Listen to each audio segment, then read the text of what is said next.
Por eso el día de hoy tenemos el placer de poder estar con el doctor Claudio Cárdenas. Él es neurólogo y especialista en el trastorno del sueño.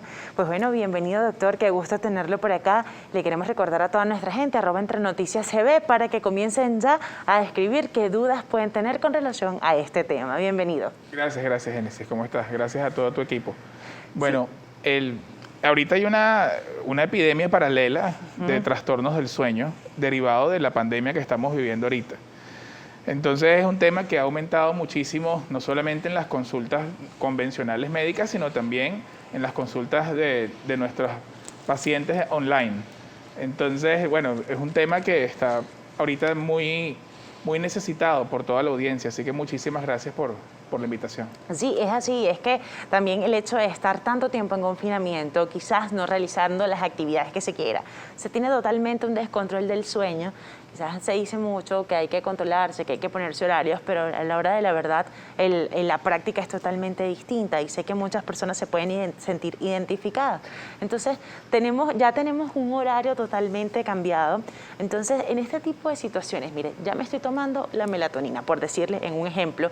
Muchas personas están ingiriendo también de una forma u otra psicotrópicos. Entonces, ¿qué puede tener? ¿Qué afecciones puede tener? ¿Y qué papel juega la melatonina en todo esto?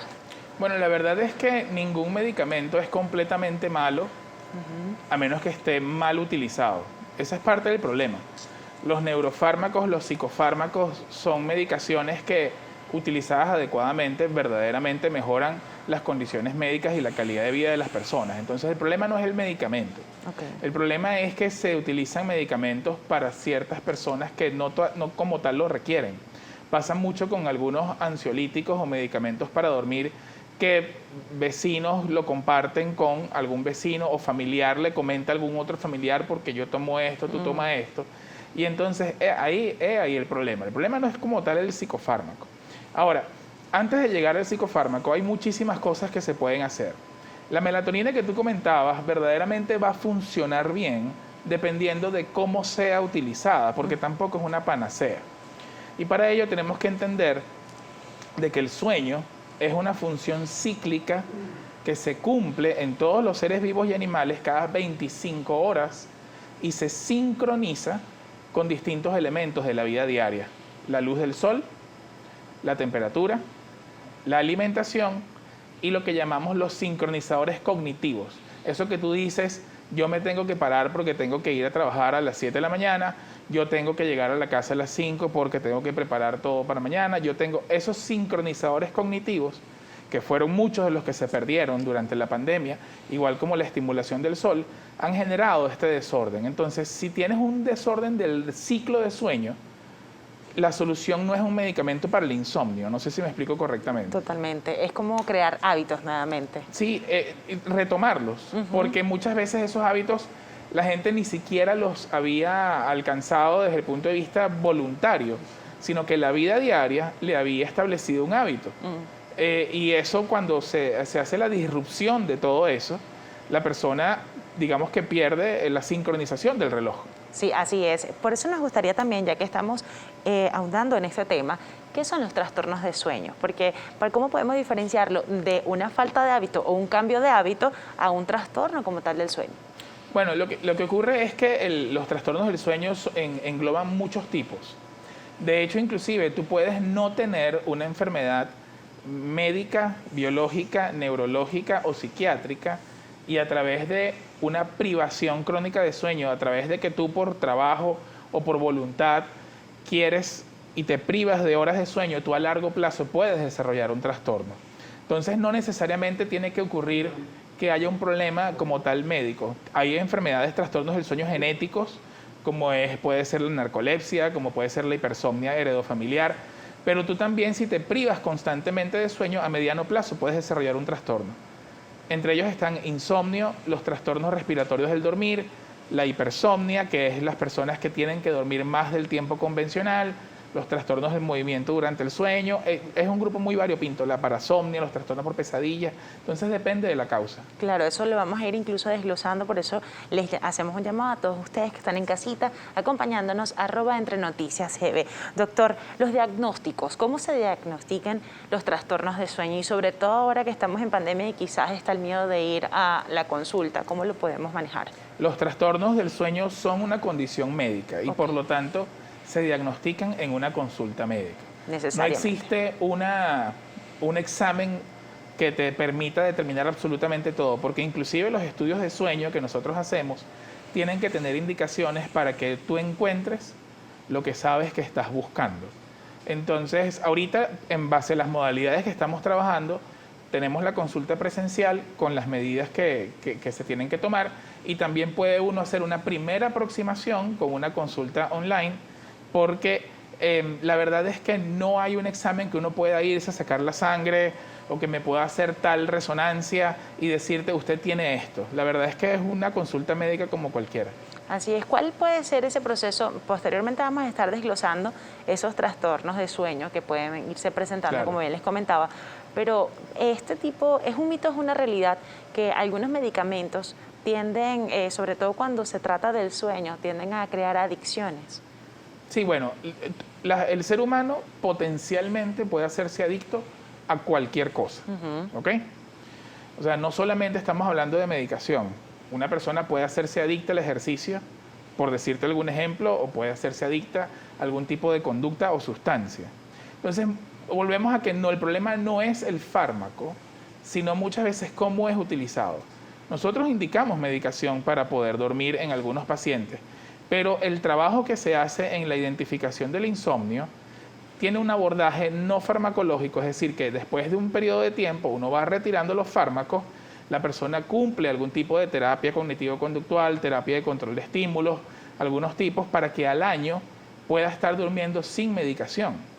Entonces, ¿cuál es el problema? Las personas comienzan a tomar un medicamento, pasan meses, por lo menos 3 meses, 4 meses, después se preocupan, quieren quitárselo porque no quieren hacerse adictos, se lo quitan de golpe y en ese sentido vienen y tienen, ¿sabes?, una reacción por una supresión brusca del fármaco y se sienten muy mal. Entonces, ay, ya me hice dependiente. No, uno puede retirarlos de manera adecuada, pero hay que ser un método y también depende del individuo. Totalmente. Y hablando de eso, de los individuos, si conversamos, ¿cuáles son las diferencias tanto en los trastornos de sueño que se pueden presentar, obviamente dependiendo del tipo de trastorno, pero los más comunes, entre un niño, un adulto y un adulto mayor? Bueno, la gran mayoría de los desórdenes del sueño en niños, cuando el niño no tiene ninguna condición médica o ninguna condición neurológica, la gran mayoría, el 90% de los trastornos del sueño en niños son generados por conducta inadecuada de los padres. Ok. Desafortunadamente a veces es un comentario un poco incómodo, pero es la verdad. Cuando uno le llevan a un niño a un trastorno, a una consulta de trastornos del sueño, la consulta a veces más que para el niño es para los padres. Los niños que suelen tener biológicamente trastornos del sueño, o sea, un problema neurobiológico, suelen tener de veces trastornos del espectro autista, algún tipo de trastorno del neurodesarrollo, o sea, pero son casos muy, muy puntuales. La diferencia es sustancial. En niños lo más frecuente es el insomnio, que llamamos por establecimiento inadecuado de límites, y el insomnio de otra índole conductual, y los trastornos respiratorios. En el adulto, de verdad, como te dije, es un amplio variopinto. Y en el adulto mayor, muchas veces el problema es que el sueño se disminuye en horario, pero la verdad es que la persona pretende mantenerse durmiendo lo mismo y muchas veces comienzan a tener una sensación de que no duermen porque no duermen 8 horas como lo hacían de adulto. Porque el adulto mayor suele dormir 6, 7 con 1 o 2 siestas. Entonces, muchas veces hay trastornos del ritmo circadiano en el adulto mayor. ¿Cuál es el tiempo promedio que debería descansar un ser humano? Entre los 18 y los 65 años debería ser no menos de 7 horas para garantizar un buen estado de salud. Sin embargo, hay personas que pueden ser durmientes cortos y durmiendo menos se sienten bien. El adulto mayor generalmente se reduce eso una hora y media dependiendo. Entonces muchas veces el adulto mayor con 6 horas es más que suficiente. Cambia completamente en el adolescente que necesita de 10 a 11 horas el escolar necesita de 9 a 10 horas, el preescolar necesita inclusive de 11 a 12 horas y el recién nacido duerme 16 horas. Entonces todo depende de los requerimientos de edad, pero también hay variantes individuales. Eso todo depende también, claro, de, como bien decía, del trastorno. A ver, ¿cuáles son esas conductas que pueden interrumpir el sueño? Bueno, si hablamos, por ejemplo, de los que son los fenotipos o condiciones de comportamiento de los individuos para tener insomnio, que principalmente la mayoría de los insomnios también son de tipo conductual, cognitivo-conductual, generalmente las personas que suelen tener este problema suelen ser hipervigilantes, suelen ser sobrepreocupados, tienen patrones de personalidad como perfeccionismo, necesidad de control de las cosas, rigidez en el pensamiento, suele haber un patrón de personalidad predisponente. Estas personas muchas veces tienen un estado de alerta superior al de los demás porque siempre están, como diciendo, en vigilancia, y al estar en vigilancia su sueño se hace muy superficial.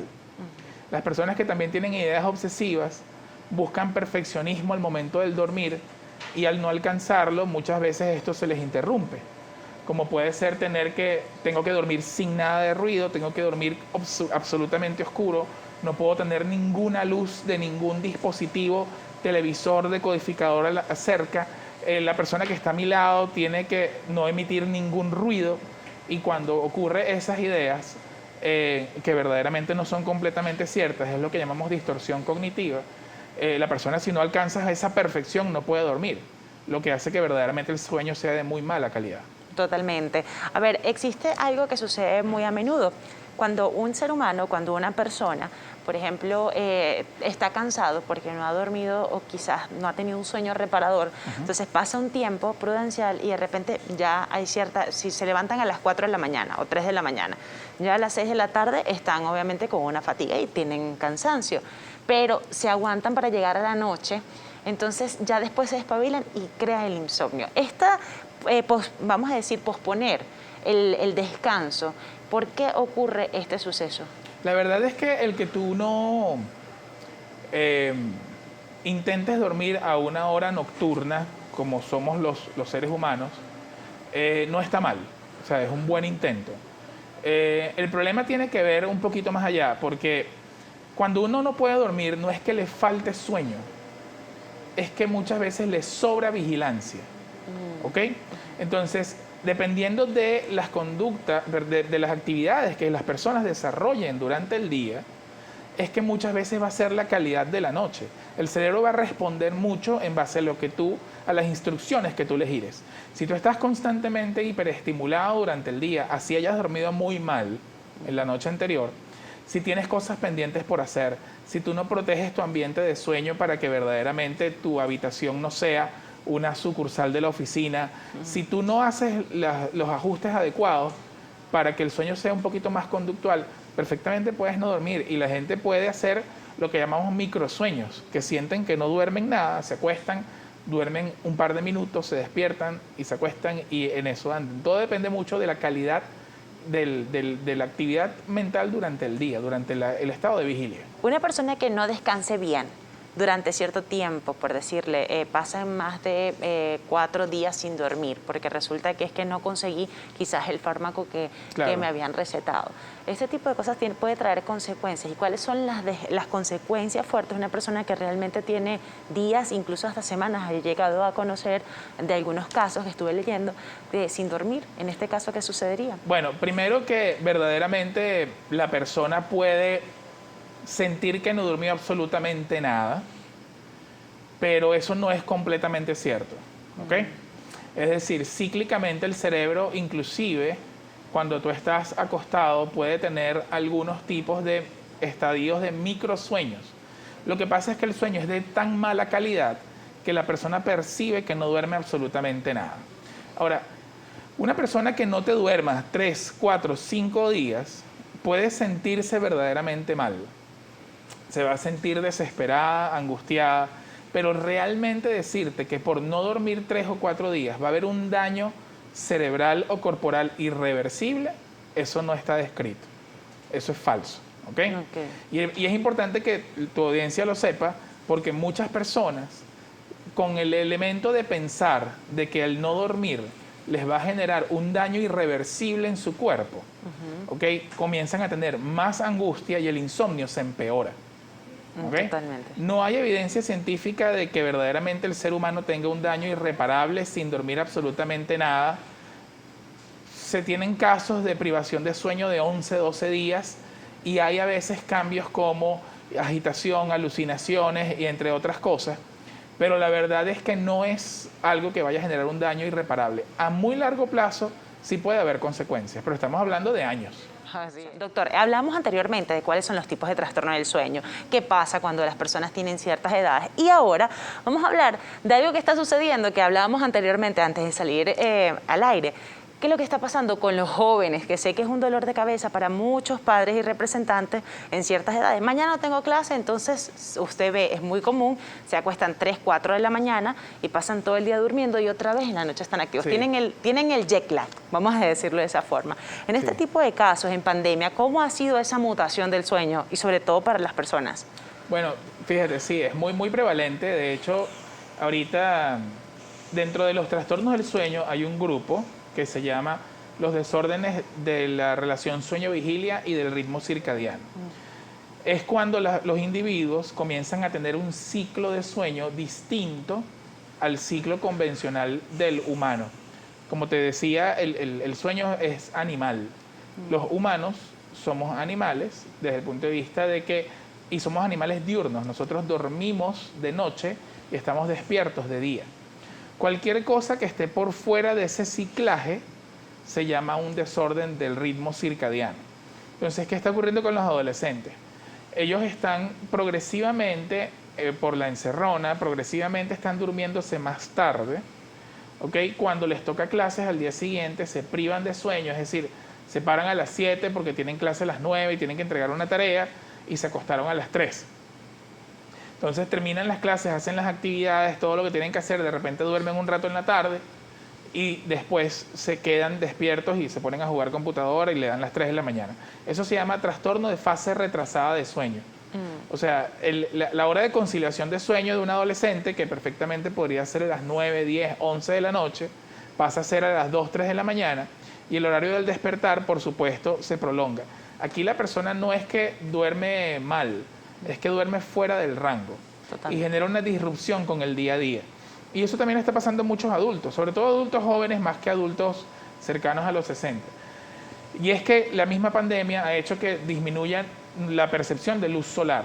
O sea, la gente está saliendo menos, no recibe luz solar y la luz solar es un sincronizador. Y la oscuridad es otro sincronizador. Y muchas veces las personas hasta altas horas de la noche, ¿sabes? Tienen los apartamentos, las casas con luces blancas, claro, mucha iluminación, pantallas por todos lados y entonces sencillamente hay un desajuste. Tú lo llamaste como un jet lag y bueno, el jet lag es algo parecido. La diferencia es que en el jet lag la persona viaja, tiene un reloj y va para otro reloj desde el punto de vista de noche-día y aquí la persona es que se desajusta al reloj que tiene en su ambiente propio. Biológico. Sí, exacto. Bueno, en el ambiente, exacto, como bien lo comentaba. Ahora vamos a hablar acerca de esos trastornos. Vamos a hablar con relación a la apnea del sueño. Sí. Esto de que es cuando a las personas les hace falta la respiración o siente que se asfixian por ciertos momentos. ¿Se para la respiración en este tipo de procesos? Se obstruye la respiración. Y hay varios tipos de apnea. Apnea sencillamente significa dejar de respirar por un periodo de tiempo. Okay. Y existen varios tipos de apneas del sueño. La apnea central, en donde la respiración se detiene por unos segundos, y la apnea obstructiva, donde la respiración se tranca, se obstruye durante un periodo de tiempo. La gran mayoría de las veces las personas no se dan cuenta, se da cuenta el compañero de cama o la compañera de cama, que lo escucha roncar, que lo escucha jadear, o que se da cuenta que, como dicen los pacientes, que se pega cuando está respirando dormido. Después del insomnio, la apnea obstructiva es el trastorno del sueño más frecuente del ser humano. Y de hecho llega a ser valores como del 10% de los hombres mayores de 40 años, 5% en mujeres mayores de 40 años. Eso no significa que no pase antes de los 40 años, también pasa, pero la prevalencia es bastante alta y está muy subdiagnosticado. Claro, y en este caso, ¿qué es lo que se hace cuando existe una apnea del sueño en una sencilla, quizás una de las más comunes? Bueno, la apnea obstructiva del sueño, que es la más común, tiene que diagnosticarse en la consulta y tiene que hacerse un estudio de sueño, una polisomnografía. Dependiendo de si es leve, moderada o severa, pueden haber distintos tratamientos, entre los que están los tratamientos odontológicos para mejorar el espacio, digamos, detrás de la lengua y detrás del paladar. Están los tratamientos quirúrgicos, que lo trabajamos con los otorrinos que hacen apnea del sueño. Está, por supuesto, el CPAP, que muchos quizás lo han visto, lo conocen, que es un dispositivo que te colocas una máscara en el rostro que te emite aire a presión positiva, pero todo depende del diagnóstico. Y existen otros tipos de desórdenes respiratorios que requieren otro tipo de abordaje. Totalmente. Existe también otros, y había escuchado, el síndrome del pie izquierdo. ¿De qué se trata esto? Pie inquieto. Ok, sí, fíjate. Hay un desorden que es mucho más frecuente en las mujeres que en los hombres en relación de 3-1. Aparentemente tiene un componente genético hereditario y se relaciona con algunas anormalidades en los depósitos de hierro en el cuerpo que genera alteraciones de la dopamina, que es un neurotransmisor. Lo que sienten las personas es que cuando están generalmente en la tarde y en horas de la noche, al momento de dormir, es una sensación de inquietud, de molestia, de desagrado. No es dolor, no son hormigueos, es una cuestión de que se siente desagradada en las pantorrillas, en los pies, y tienen que mover los pies. Entonces, ¿qué pasa? Eso les ocurre muchísimo cuando se acuestan a dormir. Entonces, como ocurre cuando se acuestan a dormir y tienen esa sensación de inquietud, imagínate qué difícil debe ser dormir teniendo que pararte para que se te quite esta molestia de las piernas. ¿Llega a ser calambres también? Es que no hacen como tal calambres. Eso es parte del problema del diagnóstico de esta condición.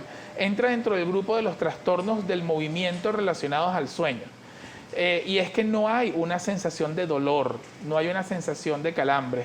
Es una inquietud, es una molestia. Mire, tengo una cosa desagradable que si no muevo las piernas o no camino, no se me quita.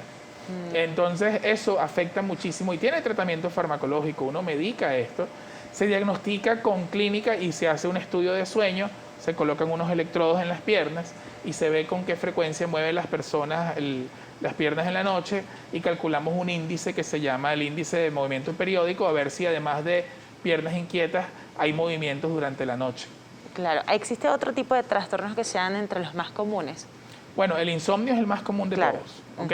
Y tienes la apnea obstructiva del sueño como uno de los segundos más frecuentes. El tercero que más solemos ver son los trastornos del comportamiento relacionados al sueño, que son las parasomnias. ¿De qué se trata? Las parasomnias son conductas o anormales cuando la persona está dormida. La conducta de dormir es sencillamente estar acostado con una postura de sueño, ¿okay? Bien sea en posición fetal, en posición supina, boca arriba, y hay lo que llamamos una reversibilidad relativa, es decir, tú a la persona que está dormida la puedes despertar, y además de eso la persona está quiescente, o sea, una persona que está dormida no se mueve o se mueve muy poco y no habla. Cuando hablamos de los desórdenes del comportamiento relacionados al sueño, es que la persona debería estar en esa condición, pero habla dormida, se levanta, actúa los sueños o tiene pesadillas y se sobresalta. Y esto pasa más comúnmente, he escuchado en los jóvenes, en los niños. Bueno, el sonambulismo actualmente no se considera un franco trastorno del sueño. Okay. Inclusive se considera normal hasta los 12 años. Y tiene un patrón hereditario. Generalmente los sonámbulos son hijos de sonámbulos. Pero después de cierta edad sí se considera anormal. Hay personas que tienen ya muy mayores, que tienen algo que se llama el trastorno del comportamiento asociado al sueño REM, que es que ellos actúan los sueños. Generalmente cuando uno está soñando, la actividad muscular está bloqueada. A veces cuando se pierde ese bloqueo, las personas actúan los sueños. Eso es una parasomnia muy frecuente. El otro es el trastorno del sueño por pesadillas. Las pesadillas son un fenómeno normal, pero cuando tú tienes pesadillas recurrentes y frecuentes y te generan una disrupción del sueño, ya es un trastorno tipo parasomnia.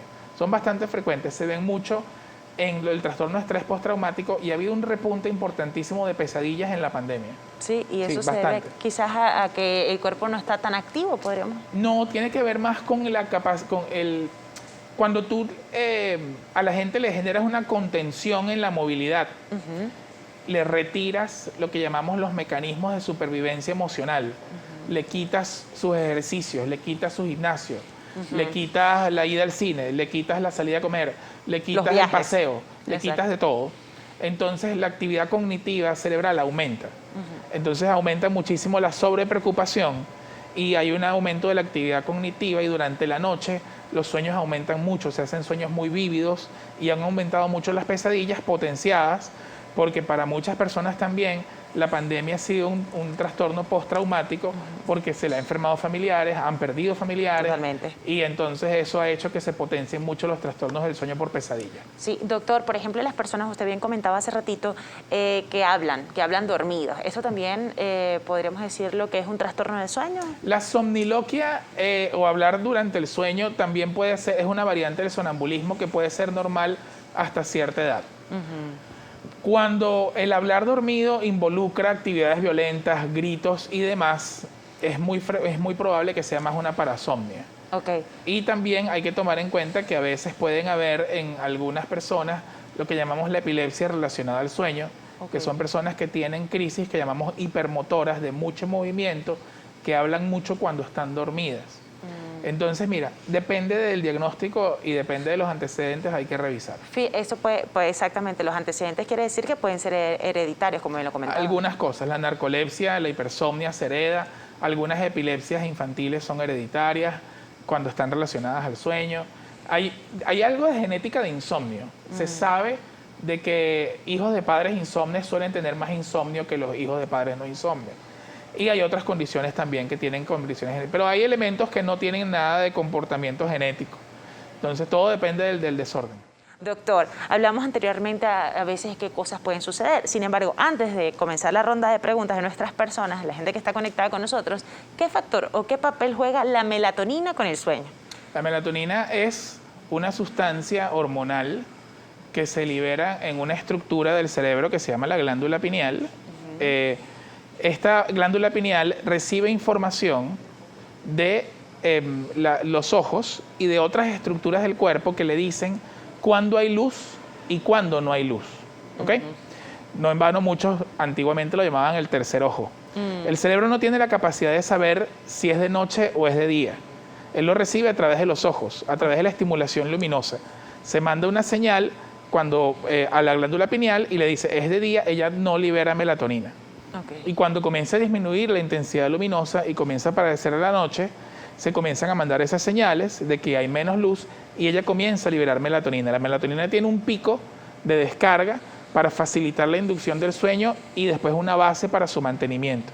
Y comienza a bajar al momento del despertar. Entonces, la melatonina es un sincronizador para el resto del sistema nervioso y del cuerpo de cuándo es de día y cuándo es de noche. Doctor, pero ¿qué pasa ahora que vemos en las farmacias o en los diferentes bodegones en nuestro país, que no es para nadie un secreto, mucha melatonina? Entonces, ¿qué factor puede ese fármaco como tal, o ese que quizás vemos en estos establecimientos, que muchas veces, no, me siento mal, voy a comenzar a tomar melatonina para ver si se me regula el sueño? Lo que pasa es que la melatonina te va a funcionar dependiendo del problema que padezcas.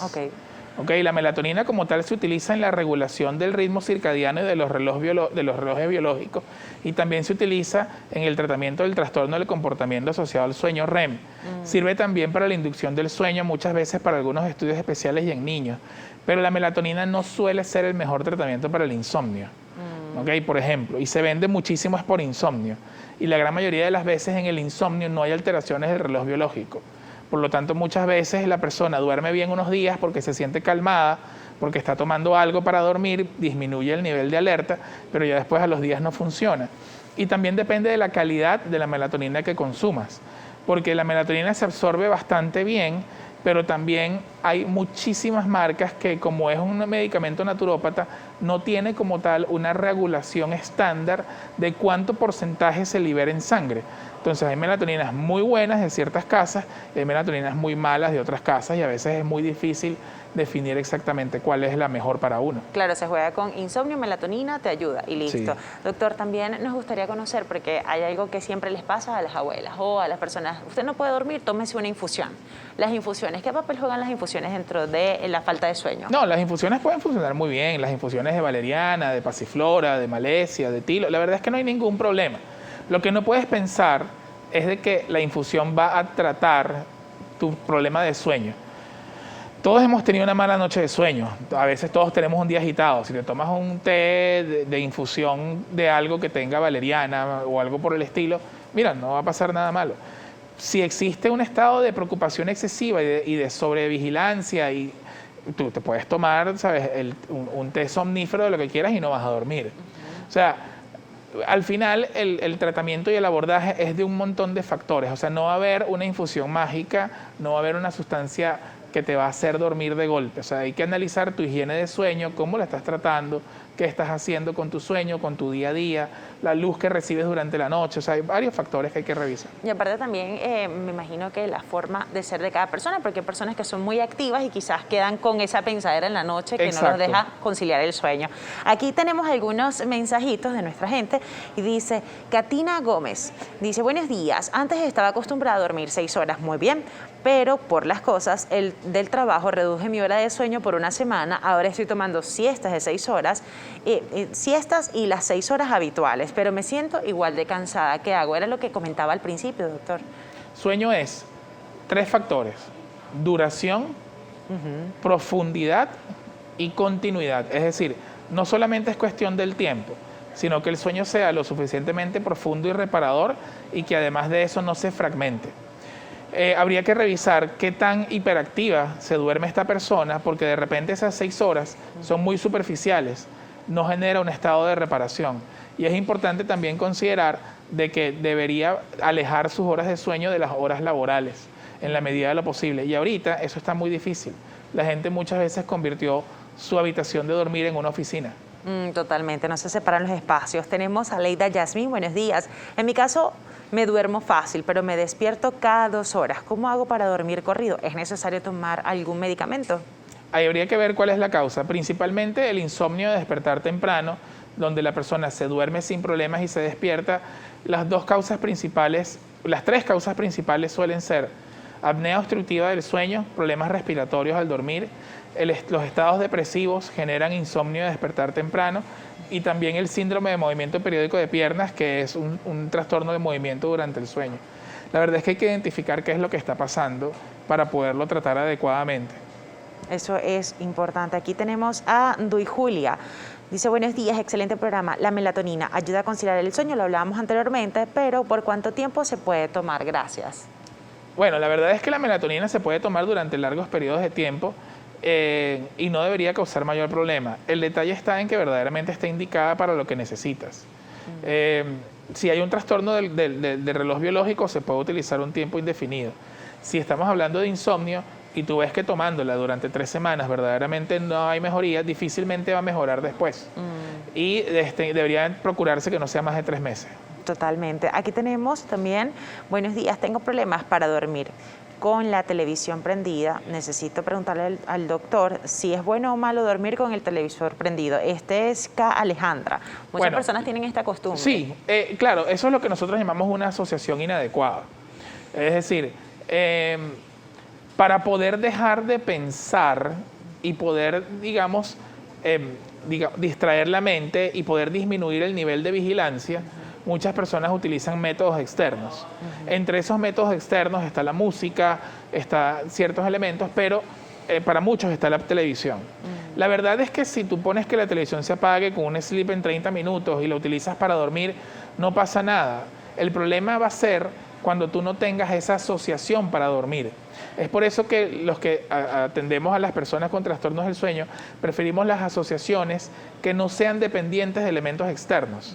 Entiéndase que tú utilices más respiración profunda, meditación, lo que llamamos la relajación muscular progresiva, que el método que asocies a dormir sea tuyo y no dependa de un elemento externo, porque si no, imagínate, cuando no haya luz y no hay televisión, entonces no puedes dormir. Claro, exactamente. ¿Okay? Así es. Bueno, como esto, muchas preguntas tenemos. Aquí la última pregunta es, me despierto muchas veces por la noche para ir al baño y eso me quita el sueño.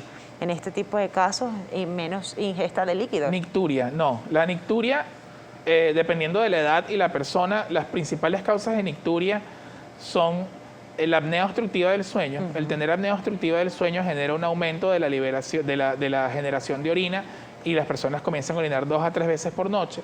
Los trastornos de la próstata, por supuesto, también van a causar que la persona se vea obligada a orinar de noche, y la diabetes. La diabetes puede provocar altos niveles de azúcar y aumentar la producción de orina. Entonces hay que tomar en consideración de que probablemente habría que verificar esos 3 elementos. Total. Aquí tenemos también otro mensajito. CR Changó dice: Dios los bendiga. Usualmente duermo quizás en tiempo normal, sin embargo concilio el sueño rápidamente, pero tengo la sensación que a veces recuerdo la diversidad de los sueños o pesadillas. Me levanto con dolor de cabeza, ojeras y con la sensación que pasé toda la noche despierta. ¿Debo buscar ayuda en este caso? Sí, probablemente hay que revisar, porque el recordar demasiado los sueños al punto de sentir que esto te hace sentir agotado, puede deberse a que hay una fragmentación del sueño. Una fragmentación del sueño es que constantemente la persona es despertada por una condición. Una condición frecuente es la apnea obstructiva del sueño. Las personas a veces se quejan de que sienten que están toda la noche soñando y que no descansa la mente. Debe haber algo que esté fragmentando, debería ser una consulta médica. Doctor, y la última pregunta antes de finalizar, además de sus recomendaciones: el crecimiento, el sueño y los niños, ¿qué relación puede existir? ¿Es verdad o es mentira? Sí, está muy relacionado el sueño, y hay que tomar en cuenta que los preescolares, escolares y adolescentes necesitan más horas de sueño que 8 horas. Y con bastante preocupación les digo de que muchos padres están compartiendo su horario de sueño con el de sus hijos. Y no, un adolescente tiene que dormir más de 8 horas, un preescolar y escolar tiene que dormir más de 8 horas. De hecho, es mucho más que eso. Durante el sueño, en el estadio profundo, se libera hormona de crecimiento. ¿Okay? La supresión del sueño en el adolescente y en el escolar y preescolar puede causar talla baja, puede retardar el proceso de maduración hormonal y puede hasta cierto punto inclusive generar trastornos desde el punto de vista de por todo aquello que ocurra por déficit de hormona de crecimiento. No es una cosa gravísima, pero sí afecta y hay que buscar la manera de corregirlo. Doctor Claudio, de verdad, muchísimas gracias por brindarnos toda esta información. El tiempo es súper cortito, nos encantaría continuar con usted, pero igual puede dejarnos sus puntos de contacto y redes sociales, además de sus recomendaciones. Sí, bueno, @clínica Piso Sonares y @neurocárdenas. ¿Alguna duda, alguna pregunta? Por los momentos ahorita rápidamente tienes que preservar el ambiente de sueño como un santuario solamente para dormir, ¿ok? Saca o aleja de la cama todo aquello que sea trabajo. No respondas correos de trabajo, no pelees, no hagas ningún tipo de actividad laboral o conflictiva en la cama. Llévatela para otra parte del cuarto. Si te toca hacer trabajo en casa o home office, no te quedes empijamado todo el día, ¿ok? Eso no ayuda. Párate en la mañana, cámbiate, báñate y ponte ropa convencional. Y procura en la medida de lo posible mantener horarios regulares de comida para que puedas tener horarios regulares de sueño. De esa manera todo está bastante mejor y recibe sol en cuanto puedas, así sea desde la ventana de tu casa. La señora Patricia Escalona, licenciada y además también representante del Centro de Estudios Jungiano de Caracas. Bienvenida a Entre Noticias. Muchísimas gracias. Qué gusto, y sobre todo porque nosotros hablamos de los trastornos de sueño, hablábamos anteriormente de lo que son la condición clínica, podríamos decirlo de esa forma. Ahora, mire, soñé, tuve una pesadilla. ¿Cómo nosotros podemos interpretar esas películas que se nos vienen en determinados momentos cuando estamos conciliando el sueño? Sí, a diferencia del punto anterior, aquí estamos hablando del momento en que te quedas dormido. Si dormiste 8, 5, 4 horas, eso es otra cosa. Desde el punto de vista junguiano, los contenidos de los sueños, las imágenes de los sueños nos revelan algo, nos hablan de algo que tiene que ver con algo muy profundo de nosotros mismos. Comprenderlo, bien sea a través del conocimiento del sueño, de las imágenes, de la simbología, es algo que nosotros de una u otra manera nos permite comprender qué nos pasa, qué tiene que ver esta imagen del sueño con lo que me está pasando. En las distintas culturas va a significar distintas cosas, pero a través del sueño incluso nosotros se supone que tenemos una conexión universal con todos los elementos de todas las culturas. Incluso puede haber sueños creativos, considerando que el inconsciente también es creativo. Tú puedes tener ejemplos de muchos músicos, por ejemplo Beethoven, que a través del sueño consiguió la parte final de un área que estaba componiendo, incluso matemáticos o físicos, que se quedan permanentemente pensando en un problema que no han podido resolver, se acuestan y de golpe, a través del sueño, ya relajados, le viene la resolución de eso que tanto estaban buscando. Y así, muchos otros significados naturalmente, comprender los sueños requiere conocer, mira, cultura, historia, literatura, mitología, que es parte de las cosas que nosotros hacemos en el Centro de Estudios Jungianos. Las personas que tienen pesadillas, que tienen constantes pesadillas, ¿estas pueden ser premonitorios o pueden tener esta información también implícita dentro de ellas?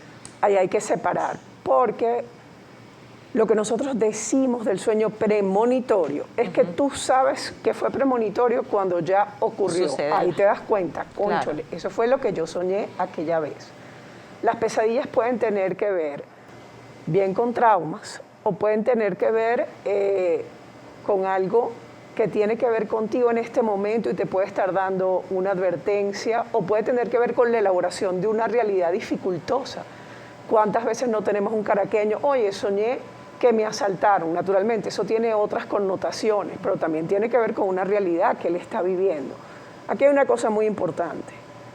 Cada soñante, la interpretación no es universal. O sea, porque soñar que te asaltaron para ti no es lo mismo que a mí me soñaron que me asaltaron, porque tiene que ver con mi vida en ese momento puntual. Te pongo un ejemplo. En una oportunidad, y es un ejemplo personal, yo soñaba mucho con jirafas. Y yo empecé a investigar en una época que coincidía con unos temas de salud. Yo, ¿por qué tiene que ver una jirafa conmigo? Si en Caracas no hay jirafas, me rodean perros, gatos, guacamayas, pero no jirafas. Fíjate, un elemento universal de un animal como es la jirafa, que sabe seleccionar bien su alimento, porque para eso es que ella tiene ese cuello tan largo.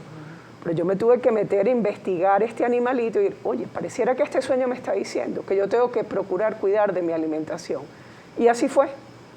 Yo fui al médico y tenía que atender algunos asuntos, pero yo en ese momento no sabía. Por eso me tuve que meter a investigar particularmente de la jirafa. Pero lo que es la jirafa para mí, a lo mejor no necesariamente tiene que ser la jirafa para ti, o lo que tiene que ser una jirafa para un africano, donde la jirafa incluso está metida en elementos rituales de iniciación y de distintas cosas que tienen que ver con ellos, su naturaleza y su cultura. Claro, la simbología es lo más importante y sobre todo en esos sueños más recurrentes. ¿Cómo nosotros poder identificar esas simbologías o empezar como a entender qué nos quiere decir esa imagen o ese proceso que se puede ver, que parece eterno, pero quizás es por un tiempo determinado pequeñito y pareciera que fue toda la noche, ¿no? Ajá, sí, pudiera ser por un tiempo.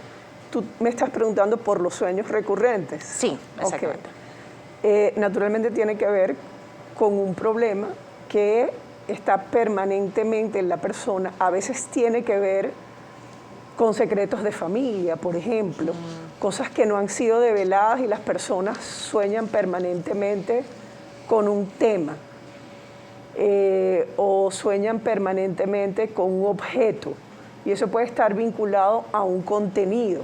Te pongo, por ejemplo, un emprendedor que yo conocí, que él permanentemente soñaba con cosas, con símbolos del póker. Tú sabes, las de diamantes, los tréboles. Y después empezó a soñar con que su pijama era con símbolos del póker. Y tú dirás, pero bueno, ¿qué es eso?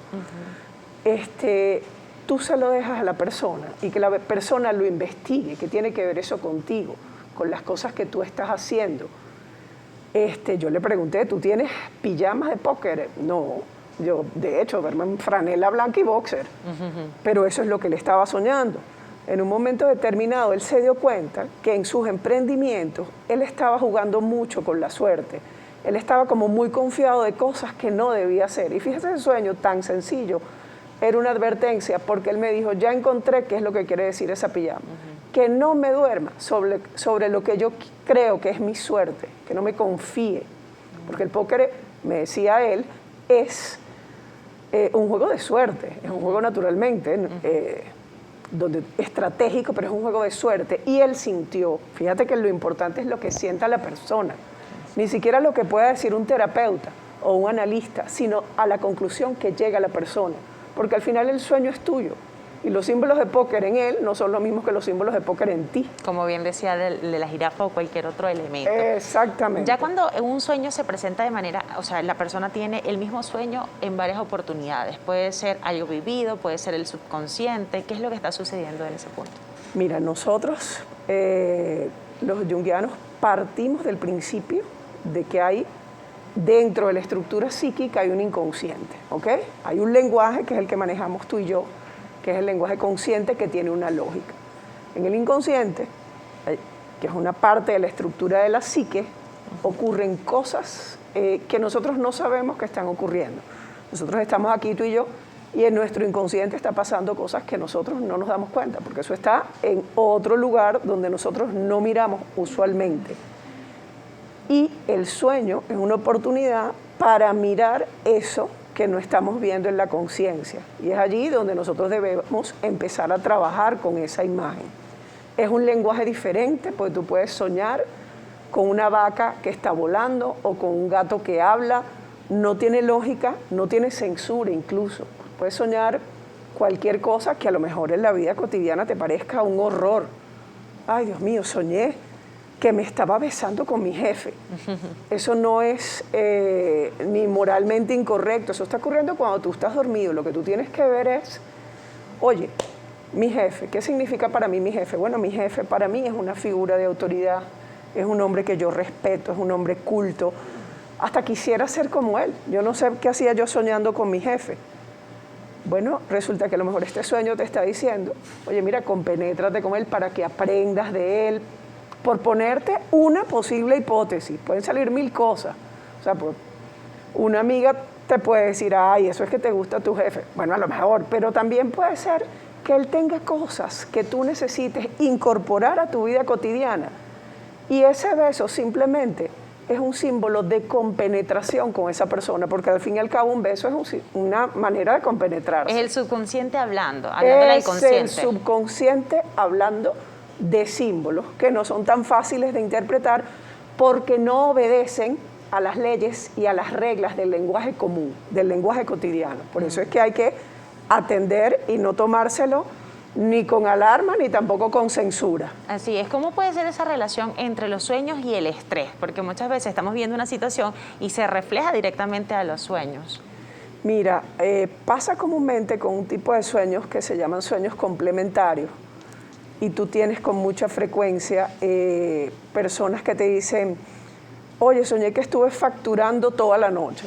Ah, ¿en qué trabajas tú? Bueno, yo trabajo en una tienda y me quedó pendiente tal y tal cosa, no cerré las cuentas o no cerré bien caja. Ah, bueno, mira, ahí hay una preocupación de la cotidianidad. O incluso tú ves con mucha frecuencia las planificaciones de las bodas, esas grandes planificaciones que de golpe la novia viene y te dice, oye, soñé que llegué, pero andaba en zapatos de goma, tenía el vestido pero cargaba zapatos de goma.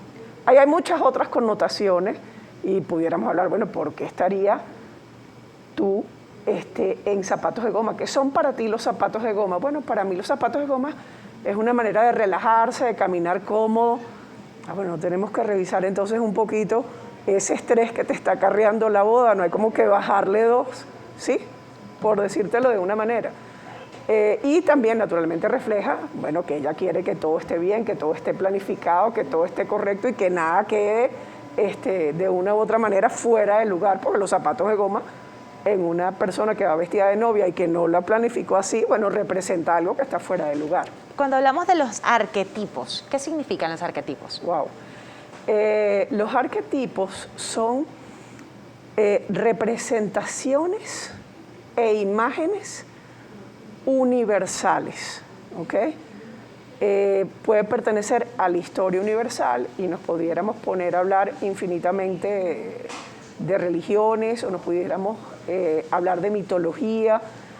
En la mitología griega que hay, por ejemplo, imágenes como por ejemplo la diosa Demeter, que es una diosa de la maternidad, que representa todo lo que es la nutrición, la mesa bien servida, el cuidado de la familia, el cuidado de los hijos. O pudiéramos hablar, por ejemplo, de la diosa Hera, que es la diosa cuidadora del matrimonio, pero que Hera está representada en cualquier mujer que sea una esposa, Hera está representada en cualquier mujer que esté vestida de novia. Son imágenes universales que representan cosas y que a través de esa imagen nos hablan de cosas que en ese momento, por ejemplo, si aparecen en un sueño, tienen que ver con nosotros. No tiene que ser súper culto. O sea, el arquetipo, una imagen de lo materno, de lo paterno, de los celos, una imagen de la abundancia, puede aparecer en el sueño representado en una forma muy parecida a un arquetipo muy conocido o a un dios muy conocido, o en una representación de él. Los arquetipos son una representación. Así es. Hablamos anteriormente y habíamos dejado una pregunta a colación, licenciada, y era en relación a cuando nosotros soñamos con esa persona, ese ser querido, esa persona que ya no está en este plano terrenal. ¿Tiene algún tipo de significado consciente o inconsciente? Sí, fíjate, como bien te decía, lo primero y siempre hay que tener presente es qué significa para el individuo, para el soñante, para el que trae el sueño.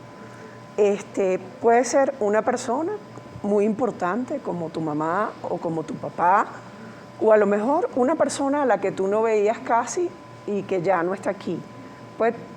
Puede tener que ver con muchas cosas. Si vamos a suponer, es con tu mamá que murió recientemente, naturalmente, estás en un proceso de elaboración de duelo y hay que ver todo eso que representa para ti, esa pérdida, etc. Si fue hace mucho tiempo, puede tener que ver con las cosas tuyas que están vinculadas a tu relación con tu mamá. A lo mejor es una invitación a que las revises y naturalmente tú, al ser el protagonista del sueño, eres el que decides qué vas a revisar, cómo lo vas a revisar y qué tiene que ver ese sueño con tu mamá, qué cosas te decía tu mamá, qué consejos te daba o qué problemas tenían y qué tiene que ver eso contigo en este momento. Yo me acuerdo un sueño de una vez que tuvo una persona que había tenido cáncer de mama y estaba teniendo molestias otra vez y era nuevamente un quiste y esa persona soñó con un tío que casi no trataba y del que no se acordaba el nombre y le pregunta a la mamá, ¿cómo se llamaba fulano? Él dice, ¿será tu tío Benigno? Y entonces ella dice, oye, ¿será que, porque estaba esperando el resultado de la biopsia, ¿será que no va a ser maligno esta vez? Y en efecto, resulta que de una u otra manera el sueño le estaba indicando, tranquilízate porque en esta oportunidad no está pasando nada malo contigo. ¿Cómo nosotros tener conciencia? Porque hay veces que da mucho miedo soñar. Soñar o quizás no quiero soñar porque no descanso. Entonces, ¿cómo poder comenzar a tener ese proceso? Quizás ¿existe algún proceso de aprendizaje para poder comenzar a entender esos sueños de forma lúcida? O sea, hay que anotar. Existe una manera de aprendizaje para poder relacionarte con tus sueños y es un poco lo que nosotros hacemos. Número uno es aprender el manejo de las imágenes, es aprender a ser curiosos, porque a lo mejor nosotros vamos a suponer, podemos invitarte a hacer un curso de mitología, pero a lo mejor ahí no está todo lo que tú necesitas saber. Entonces también es que es fomentarte, por ejemplo, en los cursos que tenemos un curso específico de interpretación de sueños que ahorita acaba de terminar y que debe empezar, me imagino, nuevamente en un par de meses. Es que seas curioso e investigue, porque vamos a suponer que sueñes con una culebra. Tú puedes ir a un libro de biología y te van a salir 1000 cosas o te puedes remitir. La culebra es algo a lo que todo el mundo le teme, pero a lo mejor puede ser algo bueno, porque, por ejemplo, una de las facultades de la culebra es que ya se sabe hacerla muerta, está ahí, después tú la sacas y resulta que estaba viva. Entonces a lo mejor esa culebra te estaba queriendo decir, mira, en este problema específico, hazte la muerta, no hables mucho. ¿Sí lo ves? Por eso es que la persona, su curiosidad, la investigación en simbología, los animales tienen un significado muy importante en los sueños. Entonces hay que conocerlos, saber sus facultades, sus cosas buenas, sus cosas malas. Porque una persona te puede decir, ay, soñé con una rata, qué asco. Espérate. Sí, sin duda, las ratas están en la basura, pero saben sobrevivir en lo oscuro, saben sobrevivir en las alcantarillas. ¿No será que esa rata del sueño te está diciendo que te pongas pila, mosca, mira, aprende a sobrevivir en esta dificultad con la agilidad que yo lo hago? ¿Sí lo ves? Por eso es que es particular y hay que verle todas las caras a esa imagen que me está trayendo el sueño. Entonces tú puedes aprender a hacerlo, la gente aprende a hacerlo, lo puede hacer, bueno, no solamente a través de un curso, a través de curiosidad personal, más de uno desarrolla un conocimiento intuitivo, la gente que sueña mucho lo suele hacer y naturalmente en psicoterapia todas las psicoterapias que manejen el inconsciente como estructura de la psique van a trabajar con los sueños, solo que de manera diferente, ¿ok? En nuestro caso, lo más importante es lo que diga el individuo, así en este momento no tenga sentido para ti esa imagen, sino que te caiga la locha 2 meses después. Pero tú te quedas con eso, tú lo investigas, tú lo incorporas y de una u otra manera luego vas sabiendo de qué se trataba. Ah, totalmente. A mí me gustaría preguntarle si es posible conocer algunos conceptos de ciertos elementos. Por ejemplo, muy recurrente, el agua. ¿Qué puede significar soñar con el mar, con el agua? ¿Qué puede ser? ¿De qué manera lo podemos interpretar genéricamente? Universalmente. O sea, genéricamente el agua se asocia a las emociones, se asocia también a la limpieza, porque no es lo mismo soñar que yo estaba bañándome en la playa, soñar que estaba echando balde y pasando coleto. Tiene que ver con 2 cosas diferentes.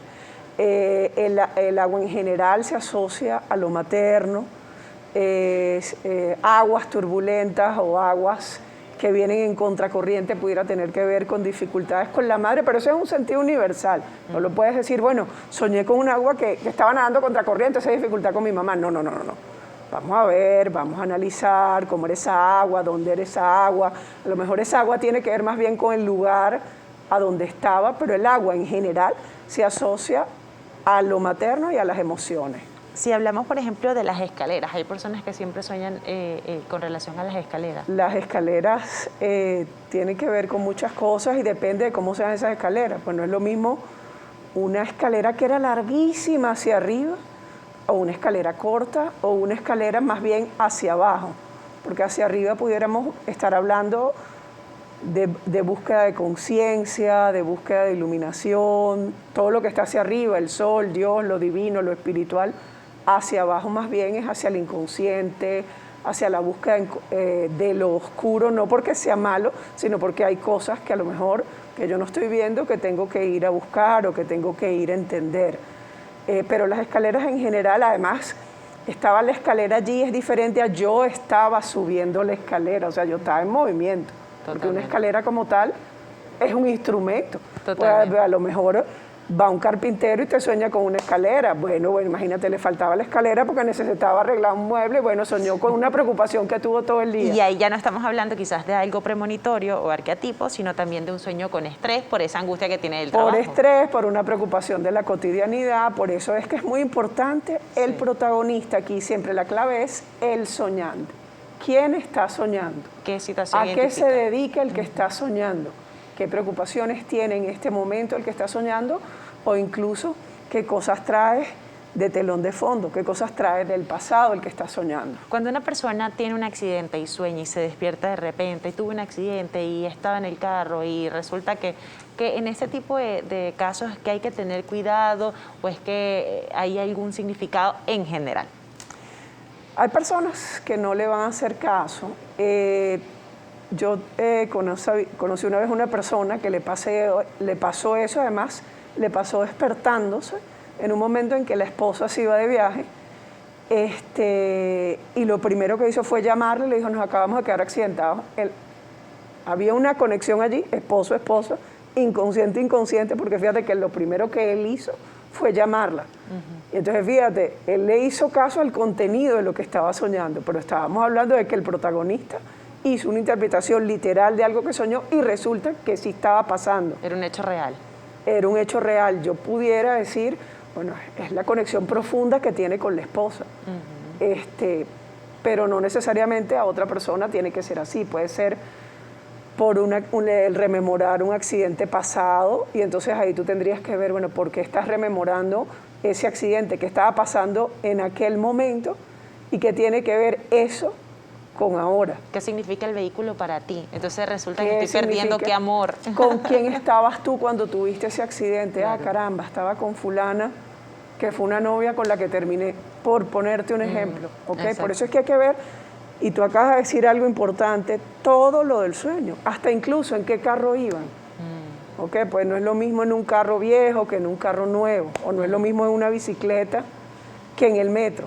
Son distintos contextos y cada ambiente, cada elemento tiene un sentido. Es muy recurrente conocer cuando las personas están embarazadas. También es un sueño que muchas veces sucede. Mujeres, incluso hombres, han soñado, mira, estoy embarazado, o alguien está embarazado. ¿Eso quiere decir exclusivamente que alguien va a estar embarazado o tiene otra connotación? Tú me preguntaste hace minutos sobre los arquetipos. El arquetipo materno siempre tiene la imagen de lo materno, siempre tiene una connotación positiva entre las personas, porque la fecundidad tiene una connotación positiva. El que tiene una siembra, por ejemplo, oye, quiere que sea fecunda, quiere que lo que sembró se le dé, y eso puede estar vinculado, por ejemplo, a un agricultor que siembra y soñó que estaba embarazado. Puede tener que ver con su deseo de que esa siembra, o con su mujer embarazada. No necesariamente significa que la mujer va a quedar embarazada, sino su profundo deseo de que la cosecha se le dé, o a lo mejor una persona que acaba de hacer una inversión, ¿ok? Va a tener que ver con la persona. Pero usualmente la gente, casi todo el mundo lo asocia con la abundancia, porque la fecundidad materna siempre está asociada a cosas buenas, a ilusiones, a cosas que vienen, a proyectos. Claro, yo creo.